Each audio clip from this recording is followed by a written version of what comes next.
हमने शहर को दी एक नई पहचान, हम हैं सिंघानिया बिल्डकॉन।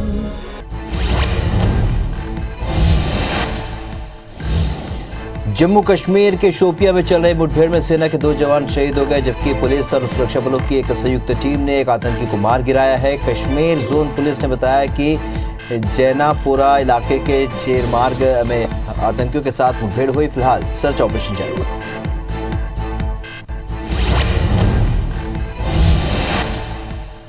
भारत और यूएई के बीच व्यापक आर्थिक सहयोग समझौते पर मुहर लग गई है। प्रधानमंत्री नरेंद्र मोदी और अबू धाबी के क्राउन प्रिंस शेख मोहम्मद बिन जायद अल नाह्यान के बीच हुई वर्चुअल शिखर बैठक के दौरान दोनों देशों के बीच इस महत्वपूर्ण आर्थिक समझौते पर दस्तखत किए गए।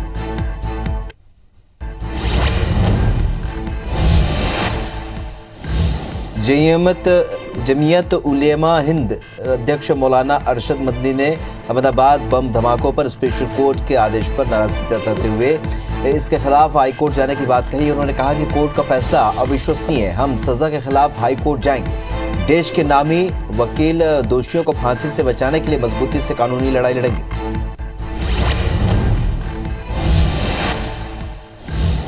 कर्नाटक में पुलिस ने कोर्ट के आदेशों का उल्लंघन करने के आरोप में 10 छात्राओं के खिलाफ एफआईआर दर्ज की है। ये छात्राएं 17 फरवरी को तुमकुर में girls express government PU college के बाहर हिजाब नियम के खिलाफ विरोध प्रदर्शन कर रही थी। इधर कर्नाटक हिजाब विवाद का हल शुक्रवार को भी नहीं निकल सका। मामले की अगली सुनवाई 21 फरवरी को होगी।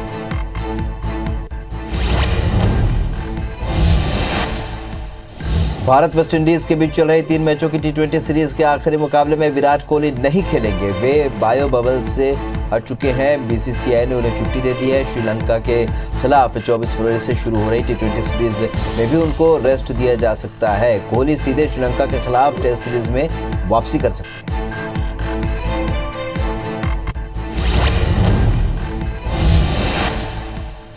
पंजाब कांग्रेस के अध्यक्ष नवजोत सिंह सिद्धू पर वोटिंग से एक दिन पहले केस दर्ज कर लिया गया है। ये केस उनके उस बयान के खिलाफ दर्ज किया गया है जिसमें उन्होंने पुलिसकर्मियों की निंदा की थी। उन्होंने अपने बयान में पुलिस की पेंट गिरी जैसे जुमले का भी इस्तेमाल किया था।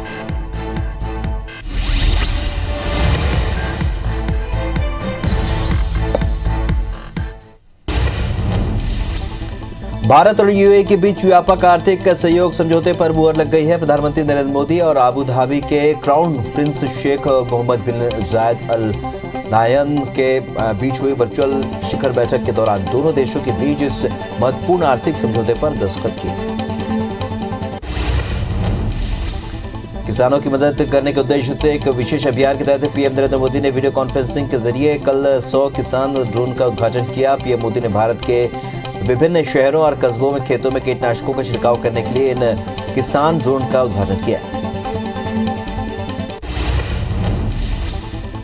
पीएम मोदी ने कहा कि पहले ड्रोन के नाम से ये लगता था कि सेना से जुड़ी कोई व्यवस्था है या दुश्मनों से मुकाबला करने के उपयोग में काम आने वाली चीज है, लेकिन अभी 21वीं सदी की आधुनिक कृषि व्यवस्था की दिशा में एक नया अध्याय है। इसकी शुरुआत ड्रोन सेक्टर के विकास में मील का पत्थर साबित होगी। साथ ही संभावनाओं का अनंत आसमान भी खुलेगा। प्रधानमंत्री नरेंद्र मोदी आज इंदौर में एशिया के सबसे बड़े बायो सीएनजी प्लांट का उद्घाटन करेंगे। इस गोबर धन बायो सीएनजी प्लांट का उद्घाटन पीएम वर्चुअल तरीके से करेंगे। कार्यक्रम में सीएम शिवराज भी वर्चुअल जुड़ेंगे। वहीं राज्यपाल, केंद्रीय मंत्री समेत कई मंत्री मौजूद रहेंगे। उत्तर प्रदेश विधानसभा चुनाव के तीसरे चरण में 16 जिलों के 59 विधानसभा सीटों के लिए रविवार को मतदान होगा। प्रदेश में 20 फरवरी को सुबह 7 बजे से लेकर शाम 6 बजे तक मतदाता अपने मताधिकार का प्रयोग करेंगे। इस चरण में 2 करोड़ 16 लाख मतदाता 627 उम्मीदवारों के भाग्य का फैसला करेंगे और इस चरण में कई दिग्गज चुनावी मैदान। यूपी में सभी पार्टियों के नेताओं ने चौथे चरण के लिए प्रचार शुरू कर दिया है। जानकारी के मुताबिक आज रात को 8 बजे बीजेपी मुख्यालय पर बड़ी बैठक हो सकती है, जिसमें अमित शाह, जेपी नड्डा समेत यूपी के कई वरिष्ठ नेता मौजूद रहेंगे। इस बैठक में अगले 4 चरणों की चुनावी रणनीति पर मंथन किया जा सकता है।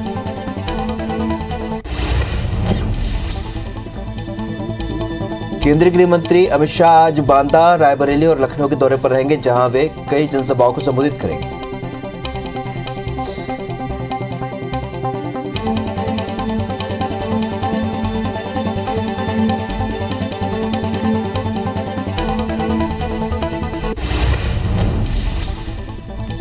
केंद्रीय रक्षा मंत्री राजनाथ सिंह आज गोंडा और लखनऊ में कई जनसभाओं को संबोधित करेंगे। राजनाथ सिंह गोंडा में जनसभा करेंगे, वहीं शाम 6 बजे पत्रकारपुरम चौराहा, गोमती नगर लखनऊ में जनसभा को संबोधित करेंगे। इसके चौराहा लखनऊ में जनसभा को संबोधित करेंगे। बीजेपी के राष्ट्रीय अध्यक्ष जगत प्रकाश नड्डा आज सुल्तानपुर, अमेठी और लखनऊ के दौरे पर रहेंगे, जहां वे कई जनसभाओं को संबोधित करेंगे। इसके बाद रात के 8 बजे बीजेपी प्रदेश कार्यालय में संगठनात्मक बैठक करेंगे। नड्डा 12 बजे सुल्तानपुर के खुर्शीद क्लब में जनसभा को संबोधित करेंगे। वहीं शाम को 4 बजे मुंशीगंज, अमेठी में जनसभा करेंगे। कांग्रेस महासचिव प्रियंका गांधी आज से 2 दिवसीय रायबरेली के दौरे पर रहेंगी, जहां वे कांग्रेस प्रत्याशियों के समर्थन में चुनाव अभियान में हिस्सा लेंगी। वे 1:30 बजे जुहुआ शर्की, 2:15 बजे गुरबख्शागंज और 2:30 बजे 2:50 पर कुराव में नुक्कड़ सभा करेंगी। इसके अलावा वे शाम को 3:25 पर सिमरी में स्वागत समारोह में शामिल होंगे। सपा के राष्ट्रीय अध्यक्ष अखिलेश यादव आज पीलीभीत, लखीमपुर खीरी, सीतापुर और हरदोई के दौरे पर रहेंगे, जहां कई जनसभाओं को संबोधित करेंगे। पीलीभीत में वे सुबह 11:50 पर पहुंचेंगे, जहां उन्हें टमंड राजकीय इंटर कॉलेज में लोगों को संबोधित करना है। वहीं दोपहर 2:30 बजे अखिलेश सीतापुर और दोपहर 3:45 पर हरदोई के GIC ग्राउंड में जनता से रूबरू होंगे। कानपुर में समाजवादी पार्टी प्रमुख अखिलेश यादव ने कहा है कि जनसमर्थन और जनसलाह बता रहा है कि समाजवादी पार्टी सभी सीटें जीतने जा रही है। चौथे चरण में समाजवादी पार्टी और गठबंधन 200 के पार हो जाएगा और भारी बहुमत से हमारी जीत होगी। दिल्ली में केंद्रीय मंत्री मुख्तार अब्बास नकवी ने यूपी में राजनीतिक दलों के बीच गठबंधन पर कहा कि उत्तर प्रदेश में जो गठबंधन है वो गठबंधन नहीं है, बल्कि गुनाहों की गठरी है। ये गठबंधन पानी के बुलबुले की तरह है, इसलिए चुनाव आते आते इसका खात्मा आप अपने आप ही देखेंगे। केंद्रीय गृह मंत्री अमित शाह ने पंजाब के CM चन्नी को आश्वासन दिया है कि सरकार ने प्रतिबंधित अलगाववादी समूह सिख फॉर जस्टिस द्वारा आपको कथित तौर पर समर्थन देने के मामले को गंभीरता से लिया है। इसके साथ ही उन्होंने जोर दिया कि किसी को भी देश की एकता और अखंडता के साथ खिलवाड़ नहीं करने दिया जाए। जम्मू कश्मीर के शोपिया में सुरक्षा बलों और आतंकियों के बीच मुठभेड़ हुई, जिसमें पुलिस और सुरक्षा बलों की एक संयुक्त टीम ने एक आतंकी को मार गिराया। कश्मीर जोन पुलिस ने बताया कि जैनापोरा इलाके के चेरमार्ग में आतंकियों के साथ मुठभेड़ हुई। सर्च ऑपरेशन जारी। राष्ट्रीय जांच एजेंसी मध्य प्रदेश के SDRF के पुलिस अधीक्षक अरविंद दिग्विजय सिंह नेगी को लश्कर तैयबा को महत्वपूर्ण जानकारी देने के आरोप में गिरफ्तार किया है। नेगी लगभग 4 महीने पहले तक प्रतिनियुक्ति के आधार पर 11 सालों तक NIA में प्रतिनियुक्ति में रह चुके हैं। जमीयत उलेमा-ए-हिंद के अध्यक्ष मौलाना अरशद मदनी ने अहमदाबाद बम धमाकों पर स्पेशल कोर्ट के आदेश पर नाराजगी जताते हुए इसके खिलाफ हाईकोर्ट जाने की बात कही है। उन्होंने कहा कि कोर्ट का फैसला अविश्वसनीय है, हम सजा के खिलाफ हाईकोर्ट जाएंगे। देश के नामी वकील दोषियों को फांसी से बचाने के लिए मजबूती से कानूनी लड़ाई लड़ेंगे। कोलकाता के जोरा बागान बस्ती में अचानक आग लग गई। इसकी सूचना पर दमकल की 7 गाड़ियां मौके पर पहुंची और कड़ी मशक्कत के बाद आग पर काबू पाया। फिलहाल किसी तरह के जनहानि की खबर नहीं है।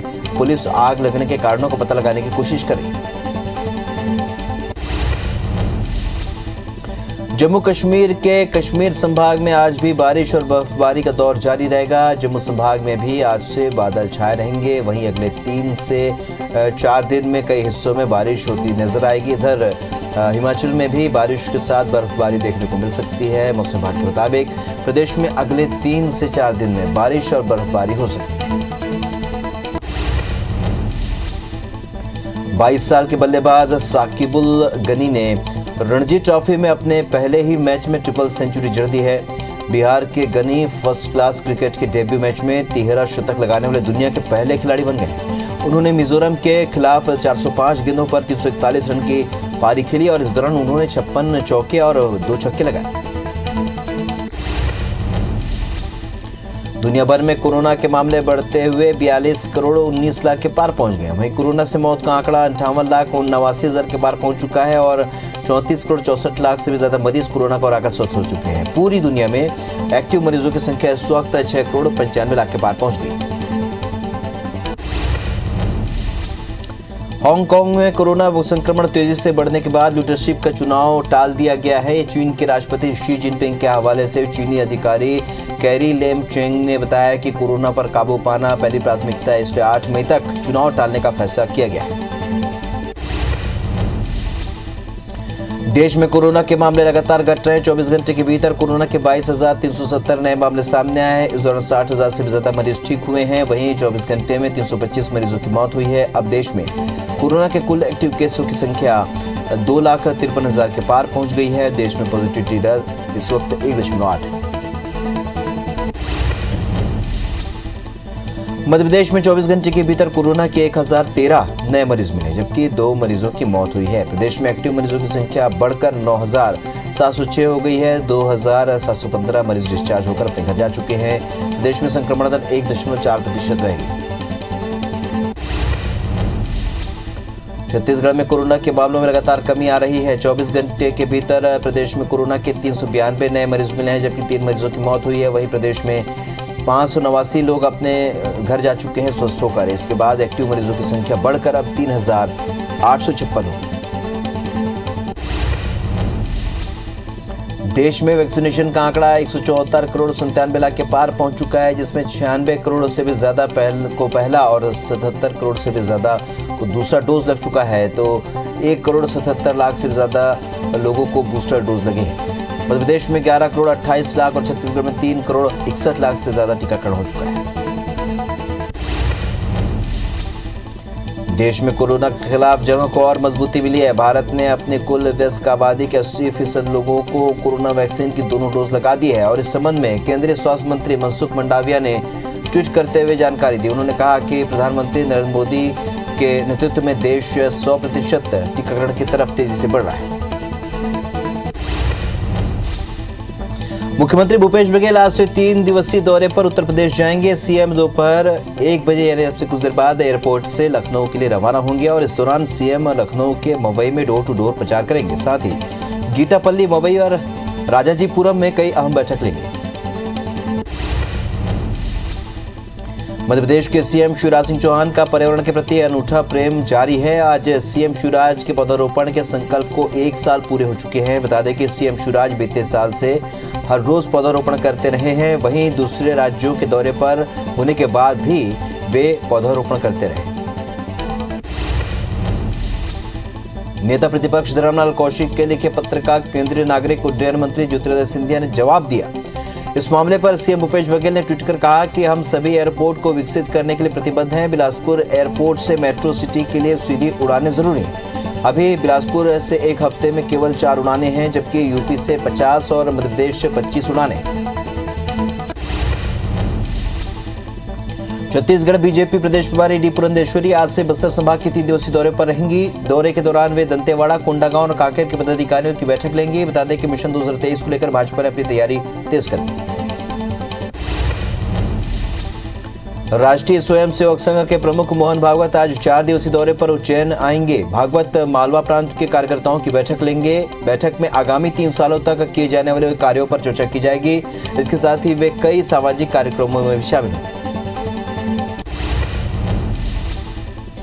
ईडी ने छत्तीसगढ़ के खैरागढ़ में बड़ी कार्रवाई करते हुए नक्सली मददगार 2 भाइयों की अचल संपत्ति जब्त कर ली है। मिली जानकारी के मुताबिक खैरागढ़ निवासी किराना कारोबारी 2 भाई अश्विनी वर्मा और तामेश वर्मा पर साल 2018 में नोटबंदी के दौरान नक्सलियों के पैसों से जमीन खरीदने और उनके पैसों को बैंकों से बदलवाने का आरोप लगा था। जांजगीर के अकलतरा में एक हाईवा ने नगर पालिका के कर्मचारी को कुचल दिया, जिससे उसकी मौके पर ही मौत हो गई। घटना के बाद आक्रोशित लोगों ने चक्का जाम कर दिया, जिससे 5 घंटे तक आवागमन प्रभावित रहा। वहीं पुलिस मामला दर्ज कर आगे की कार्रवाई कर रही है।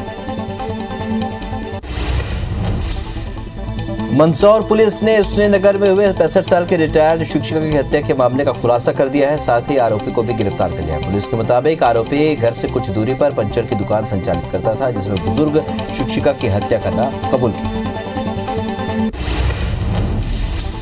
ग्वालियर के थाटीपुर थाना क्षेत्र में एक युवती के साथ उसी के पड़ोसी ने दुष्कर्म की घटना को अंजाम दिया। बताया जा रहा है कि युवक ने युवती को शादी का झांसा देकर दुष्कर्म किया। वहीं पुलिस ने आरोपी के खिलाफ मामला दर्ज कर उसे गिरफ्तार कर लिया। जांजगीर कोतवाली पुलिस ने नाबालिग का अपहरण कर दुष्कर्म के मामले में 2 आरोपियों को गिरफ्तार किया है। पुलिस के मुताबिक कोतवाली थाने में नाबालिग के अपहरण की रिपोर्ट दर्ज कराई गई थी, जिसके बाद नाबालिग लड़की को बरामद किया गया। फिलहाल दोनों आरोपियों को न्यायिक हिरासत में जेल भेज दिया गया।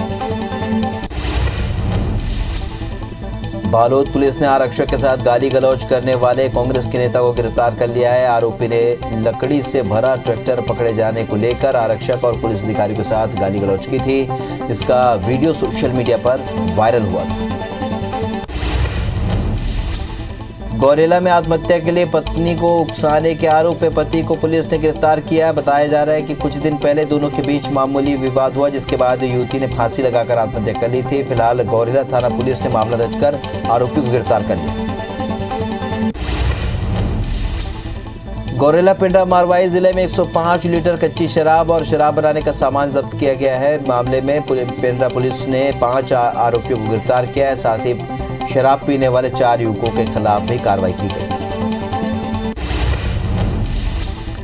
तिल्दा में रिटायर्ड शिक्षक के साथ धोखाधड़ी करने वाली इंडसइंड बैंक की महिला कर्मी को पुलिस ने गिरफ्तार किया है। आरोपी महिला को पुणे के महाराष्ट्र से गिरफ्तार किया गया और मामले में 4 फरार लोगों पर केस दर्ज कर उनकी तलाश शुरू कर दी गई।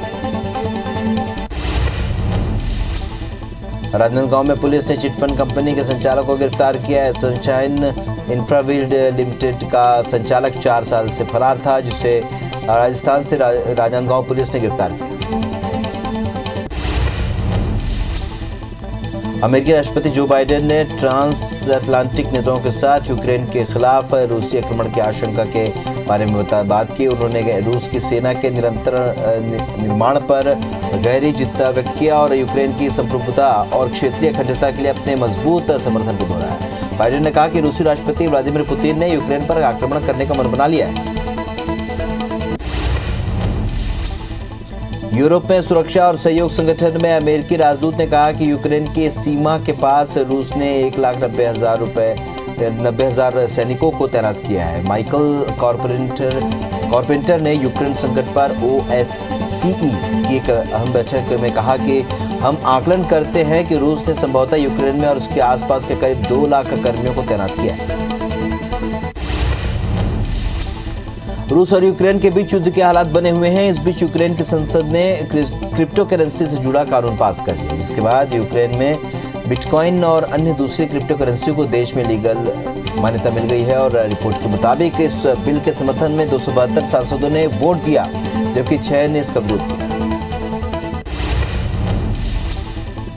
संयुक्त राष्ट्र महासचिव एंटोनियो गुतारेस ने शुक्रवार को जर्मनी में म्यूनिख सुरक्षा सम्मेलन में अपनी उद्घाटन टिप्पणी के दौरान कहा कि यूक्रेन पर रूस का हमला विनाशकारी होगा। उन्होंने गुजारिश की कि संकट के समाधान के तौर पर राजनयिक बातचीत जारी रखें।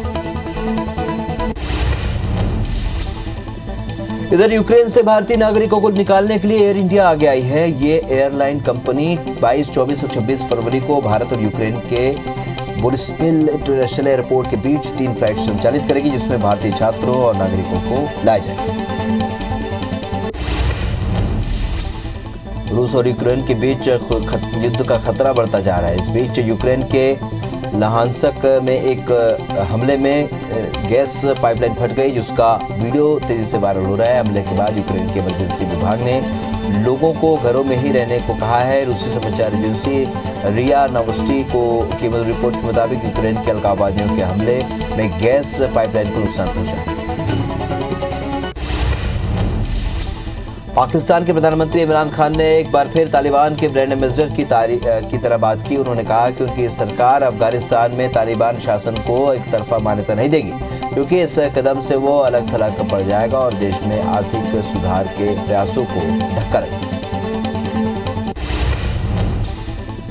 भारत और यूएई के बीच व्यापक आर्थिक सहयोग समझौते पर मुहर लग गई है। प्रधानमंत्री नरेंद्र मोदी और अबू धाबी के क्राउन प्रिंस शेख मोहम्मद बिन जायद अल नाहयान के बीच हुई वर्चुअल शिखर बैठक के दौरान दोनों देशों के बीच इस महत्वपूर्ण आर्थिक समझौते पर दस्तखत किए।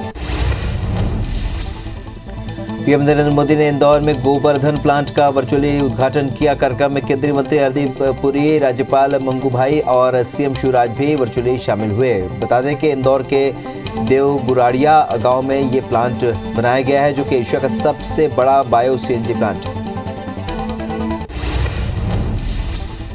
किसानों की मदद करने के उद्देश्य से एक विशेष अभियान के तहत पीएम नरेंद्र मोदी ने वीडियो कॉन्फ्रेंसिंग के जरिए कल 100 किसान ड्रोन का उद्घाटन किया। पीएम मोदी ने भारत के विभिन्न शहरों और कस्बों में खेतों में कीटनाशकों का छिड़काव करने के लिए इन किसान ड्रोन का उद्घाटन किया। पीएम मोदी ने कहा कि पहले ड्रोन के नाम से लगता था कि ये सेना से जुड़ी कोई व्यवस्था है या दुश्मनों से मुकाबला करने के उपयोग में काम आने वाली कोई चीजें हैं, लेकिन अब ये 21वीं सदी के आधुनिक कृषि व्यवस्था की दिशा में एक नया अध्याय है। इसकी शुरुआत ड्रोन सेक्टर के विकास में मील का पत्थर साबित होगी, साथ ही संभावनाओं का अनंत आसमान भी खुलेगा। प्रधानमंत्री नरेंद्र मोदी ने आज दिल्ली में अपने आवास पर एक अफगान सिख हिंदू प्रतिनिधिमंडल से मुलाकात की। इस दौरान अफगान सिख हिंदू प्रतिनिधिमंडल ने पीएम मोदी से कई मुद्दों पर चर्चा की। उत्तर प्रदेश विधानसभा चुनाव के तीसरे चरण में 16 जिलों के 59 विधानसभा सीटों के लिए रविवार को मतदान होगा। प्रदेश में 20 फरवरी को सुबह 7 बजे से शाम के 6 बजे तक मतदान अपने मताधिकार का प्रयोग करेंगे और इस चरण में 2 करोड़ 16 लाख मतदाता 627 उम्मीदवारों के भाग्य का फैसला करेंगे। इस चरण में कई दिग्गज चुनावी मैदान। यूपी में सभी पार्टियों के नेताओं ने चौथे चरण के लिए प्रचार शुरू कर दिया है। जानकारी के मुताबिक आज रात को 8 बजे बीजेपी मुख्यालय पर बड़ी बैठक हो सकती है। इसमें अमित शाह, जेपी नड्डा समेत यूपी के कई वरिष्ठ नेता मौजूद रहेंगे। इस बैठक में अगले 4 चरणों की चुनावी रणनीति पर मंथन किया जा सकता है। कानपुर में समाजवादी पार्टी प्रमुख अखिलेश यादव समाजवादी पार्टी सभी सीटें जीतने जा रही है। चौथे चरण में समाजवादी पार्टी और गठबंधन 200 के पार हो जाएगा और भारी बहुमत से हमारी जीत होगी। दिल्ली में केंद्रीय मंत्री मुख्तार अब्बास नकवी ने यूपी में राजनीतिक दलों के बीच गठबंधन पर कहा कि उत्तर प्रदेश में जो गठबंधन है वो गठबंधन नहीं है बल्कि गुनाहों की गठरी है। ये गठबंधन पानी के बुलबुले की तरह है, इसलिए चुनाव आते आते इसका खात्मा आप अपने आप ही देख लेंगे। केंद्रीय गृह मंत्री अमित शाह ने पंजाब के सीएम चन्नी को आश्वासन दिया है कि सरकार ने प्रतिबंधित अलगाववादी समूह सिख फॉर जस्टिस द्वारा आपको कथित तौर पर समर्थन देने के मामले को गंभीरता से लिया है और इसके साथ ही उन्होंने जोर दिया है कि किसी को भी देश की एकता और अखंडता के साथ खिलवाड़ नहीं करने दिया जाएगा। पंजाब कांग्रेस के अध्यक्ष नवजोत सिंह सिद्धू पर वोटिंग से एक दिन पहले केस दर्ज कर लिया गया है। ये केस उनके उस बयान के खिलाफ दर्ज किया गया जिसमें उन्होंने पुलिसकर्मियों की निंदा की थी। उन्होंने अपने बयान में पुलिस की पेंट गिली करने जैसे जुमले का इस्तेमाल भी किया था।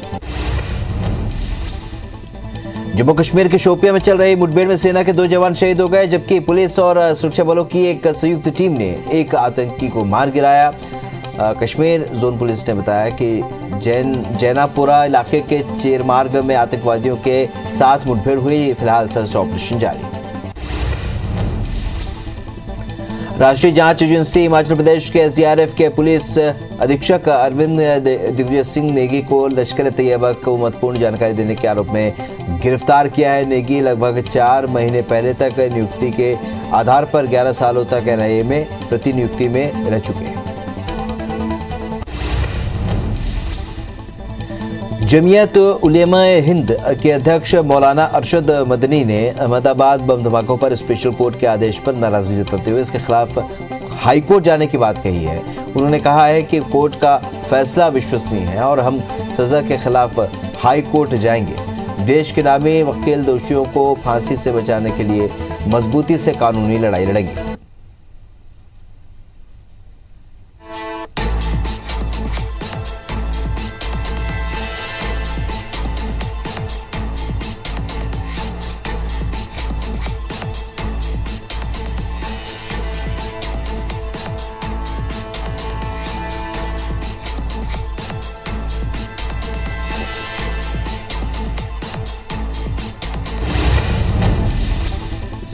कर्नाटक में पुलिस ने कोर्ट के आदेशों का उल्लंघन करने के आरोप में 10 छात्राओं के खिलाफ एफआईआर दर्ज की है। ये छात्राएं 17 फरवरी को तुमकर में girls express government PU college के बाहर हिजाब नियम के खिलाफ विरोध प्रदर्शन कर रही थी। इधर कर्नाटक हिजाब विवाद का हल शुक्रवार को भी नहीं निकल पाया है। मामले की अगली सुनवाई 21 फरवरी को होगी। समाजवादी पार्टी के वरिष्ठ नेता और पूर्व मंत्री अहमद हसन का निधन हो गया है। 88 साल की उम्र में उन्होंने लखनऊ के राम मनोहर लोहिया अस्पताल में आखिरी सांस ली। सपा के कद्दावर नेता अहमद हसन पार्टी सुरक्षक मुलायम सिंह यादव के करीबी थे।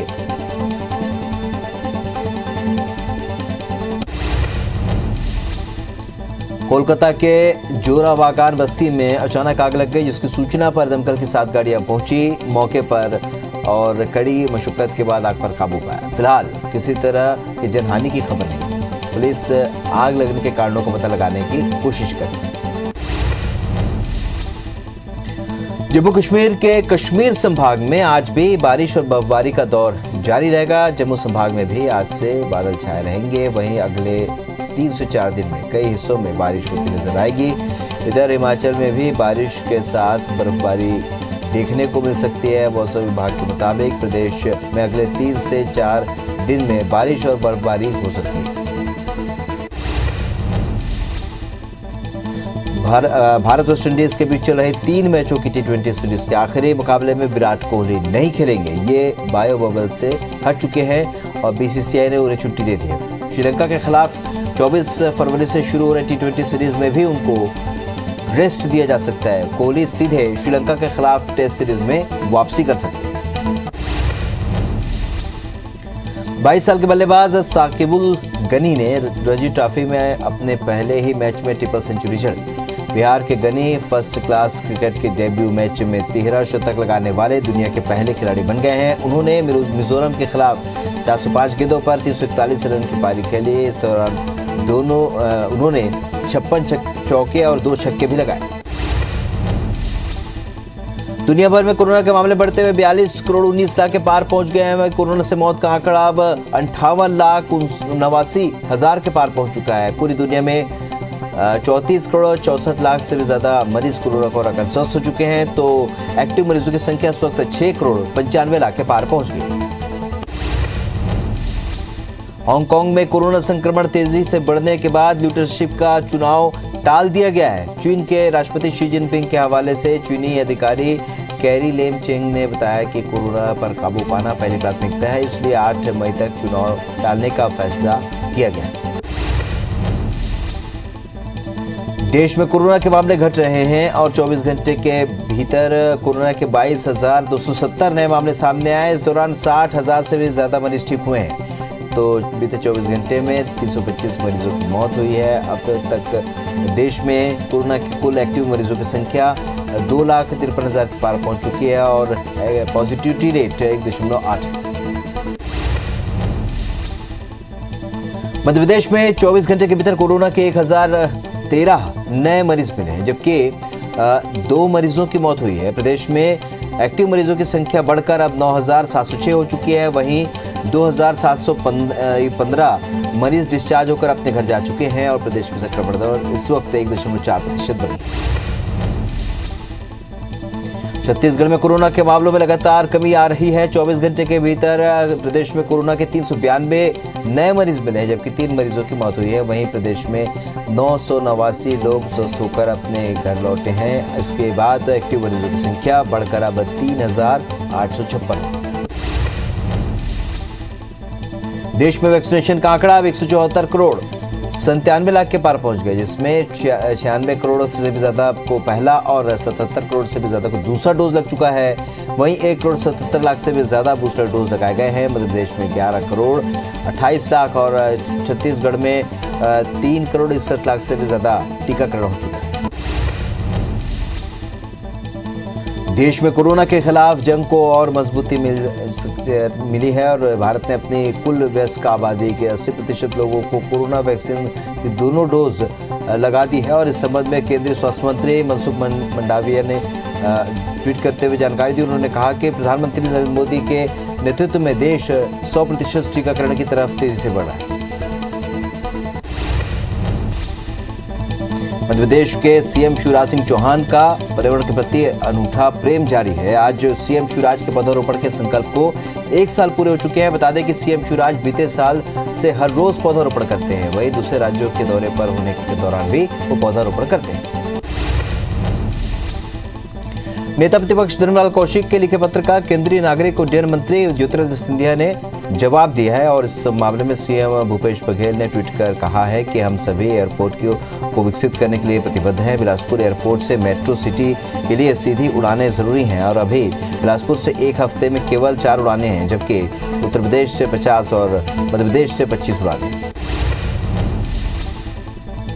मध्य प्रदेश के स्कूल शिक्षा मंत्री इंदर सिंह परमार शाजापुर जिले के शुजालपुर में शिवाजी जन्मोत्सव कार्यक्रम में शामिल हुए और कार्यक्रम को उन्होंने छत्रपति शिवाजी की पूजा अर्चना की और प्रदेशवासियों को शिवाजी जन्मोत्सव की शुभकामनाएं भी दी। नए पासपोर्ट के लिए पुलिस वेरिफिकेशन में भोपाल नंबर 1 पर बन चुका है और भोपाल में सबसे कम 11 दिन में पुलिस वेरिफिकेशन की प्रक्रिया पूरी हो जाती है। अब इसे 7 दिन करने की कवायद की जा रही है। पुलिस वेरिफिकेशन 7 दिन में होकर पासपोर्ट पोर्टल पर अपलोड हो जाएगा। पासपोर्ट के पुलिस वेरिफिकेशन के मामले में दूसरे नंबर पर इंदौर और तीसरे नंबर पर उज्जैन है। राजधानी भोपाल के जेपी अस्पताल में गर्भवती महिलाओं के लिए नई व्यवस्था बनाई जा रही है। यहाँ गर्भवती महिलाओं को पर्चा बनवाने से लेकर जांच करवाने और इलाज के लिए सामान्य मरीजों के साथ कतार में लगने की अब जरूरत नहीं होगी। इनके पर्चे पहले से बनकर तैयार रहेंगे और कम समय में पूरा इलाज मिलेगा। ये पूरी व्यवस्था सुमन हेल्प डेस्क के जरिए की जाएगी। स्वच्छता सर्वेक्षण में बाजी मारने के बाद अब अंबिकापुर नगर निगम के परफॉर्मेंस में गिरावट देखी जा रही है, जिससे इस बार स्वच्छता सर्वेक्षण 2022 में परचम लहराने की तैयारी पर पानी फिर सकता है। दरअसल शहर के गंदे तालाब पानी के चलते खराब होने की कगार पर हैं। यहाँ नालियों का पानी सीधे तालाब में जाता है, जिससे तालाब गंदा हो रहा है। वहीं यहाँ पर वाटर मैनेजमेंट का कोई सिस्टम भी नहीं है। ईडी ने छत्तीसगढ़ के खैरागढ़ में बड़ी कार्रवाई करते हुए नक्सली मददगार 2 भाइयों की अचल संपत्ति को जब्त कर लिया है। मिली जानकारी के मुताबिक खैरागढ़ निवासी किराना कारोबारी 2 भाई अश्विनी वर्मा और तामेश वर्मा पर साल 2018 में नोटबंदी के दौरान नक्सली के पैसों से जमीन खरीदने और उनके पैसों को बैंकों से बदलवाने का आरोप लगा था। देवास कलेक्टर ने पटवारी संघ के जिलाध्यक्ष धर्मेंद्र चौबे को निलंबित कर दिया है। जिलाध्यक्ष पर सोशल मीडिया के जरिए पटवारियों को भड़काने और एसडीएम महिला तहसीलदारों से अभद्रता करने का आरोप लगाया गया था, जिससे गंभीरता से लेते हुए कलेक्टर ने निलंबन का आदेश जारी किया। होशंगाबाद में पदस्थ खाद्य विभाग की महिला पुलिसकर्मी और सोसाइटी प्रबंधक के खिलाफ राशन घोटाला मामले में केस दर्ज किया गया है। दोनों ने मिलकर 2008 में राशन कार्ड से 19,15,000 रुपए की हेराफेरी की थी। फिलहाल देहात पुलिस ने दोनों के खिलाफ केस दर्ज कर कार्रवाई शुरू कर दी। सरगुजा जिले के बटईकेला धान खरीदी केंद्र में प्रबंधक की लापरवाही सामने आई है, जहां पर प्रबंधक की मिलीभगत से धान खरीदी बंद होने के बावजूद धान खरीदा गया। यही नहीं, बिचौलिए का धान खरीदने के लिए इस प्रबंधक इसे मैनेज कराने में लग गए। हालांकि किसी को पता न चले, इसके लिए धान बाद में खरीदी की गई। इस पूरे घटनाक्रम का स्थानीय युवकों ने विरोध किया और दोषियों पर कार्रवाई की मांग की। अमेरिकी राष्ट्रपति जो बाइडेन ने ट्रांस अटलांटिक नेताओं के साथ यूक्रेन के खिलाफ रूसी आक्रमण की आशंका के बारे में बात की। उन्होंने रूस की सेना के निरंतर निर्माण पर गहरी चिंता व्यक्त किया और यूक्रेन की संप्रभुता और क्षेत्रीय अखंडता के लिए अपने मजबूत समर्थन को दोहराया। बाइडेन ने कहा, रूसी राष्ट्रपति व्लादिमीर पुतिन ने यूक्रेन पर आक्रमण करने का मन बना लिया है। यूरोप में सुरक्षा और सहयोग संगठन में अमेरिकी राजदूत ने कहा कि यूक्रेन की सीमा के पास रूस ने 1,90,000 सैनिकों को तैनात कर दिया है। माइकल कारपेंटर ने यूक्रेन संकट पर OSCE की एक बैठक में कहा कि हम आकलन करते हैं कि रूस ने संभवतः यूक्रेन में और उसके आसपास करीब 2 लाख कर्मियों को तैनात किया। रूस और यूक्रेन के बीच युद्ध के हालात बने हुए हैं। इस बीच यूक्रेन की संसद ने क्रिप्टो करेंसी से जुड़ा कानून पास कर दिया। इसके बाद यूक्रेन में बिटकॉइन और अन्य दूसरी क्रिप्टो करेंसी को देश में लीगल कर दिया गया है। रिपोर्ट के मुताबिक इस बिल के समर्थन में 272 सांसदों ने वोट दिया, जबकि 6 ने इसका विरोध किया। संयुक्त राष्ट्र महासचिव एंटोनियो गुतारेस ने शुक्रवार को जर्मनी में म्यूनिख सुरक्षा सम्मेलन में अपनी उद्घाटन टिप्पणी के दौरान कहा कि यूक्रेन पर रूस का हमला विनाशकारी होगा। उन्होंने गुजारिश की कि संकट के समाधान के तौर पर राजनयिक बातचीत जारी रखें। यूक्रेन ने भारतीय नागरिकों को निकालने के लिए एयर इंडिया आगे आई है और ये एयरलाइन कंपनी 22, 24 और 26 फरवरी को भारत और यूक्रेन के बोरिस्पिल इंटरनेशनल एयरपोर्ट के बीच 3 फ्लाइट संचालित करेगी, जिसमें भारतीय छात्रों और नागरिकों को लाया जाएगा।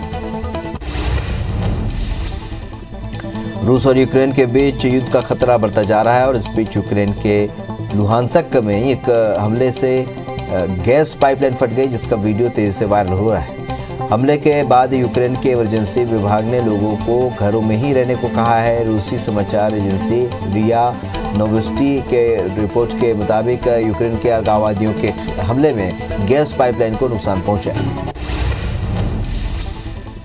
पाकिस्तान के प्रधानमंत्री इमरान खान ने एक बार फिर तालिबान के ब्रांड एम्बेसडर की तरह बात की है। उन्होंने कहा कि उनकी सरकार अफगानिस्तान में तालिबान शासन को एक तरफा मान्यता नहीं देगी, क्योंकि इस कदम से वो अलग थलग पड़ जाएगा और देश में आर्थिक सुधार के प्रयासों को धक्का लगेगा।